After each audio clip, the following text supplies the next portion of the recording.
Karşıma İmam Əli haqqında bu diskoteka mahnısı çıxdı. Çox pis təsirlədi mənə.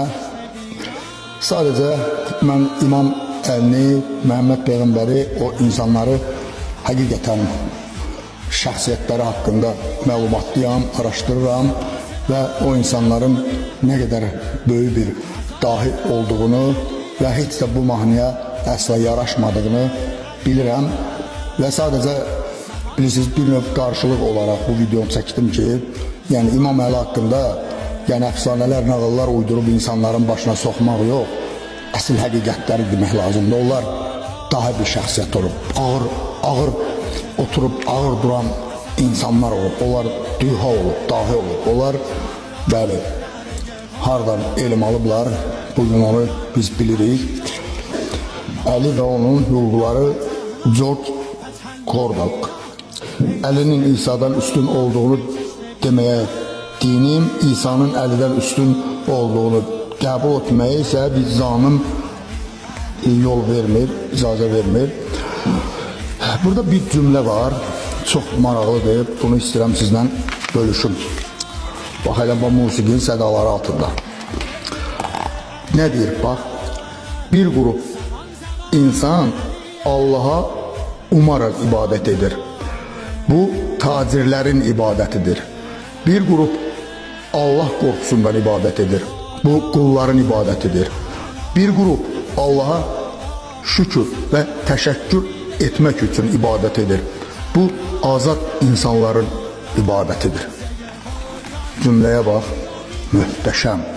Bəli, Əli haqqında möhtəşəm. Gedirəm o birisi.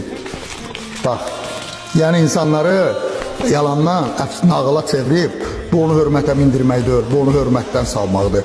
Bu belə nüfuzdan salırsınız.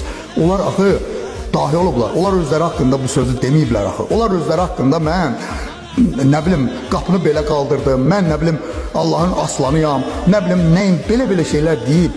Niyə bu insanları hörmətdən salırsınız? Onlar öz dəyərlərini, kəlmələri ilə deyiblər. Bax, azadlıq haqqında gör nə deyir, bax. Başkasının qulu olma. Çünkü Allah səni azad yaratmıştır. Bağışlanılmaz günah başkalarına zulümdür. Məzlumun haqqını zalimdən mütləq alacağam.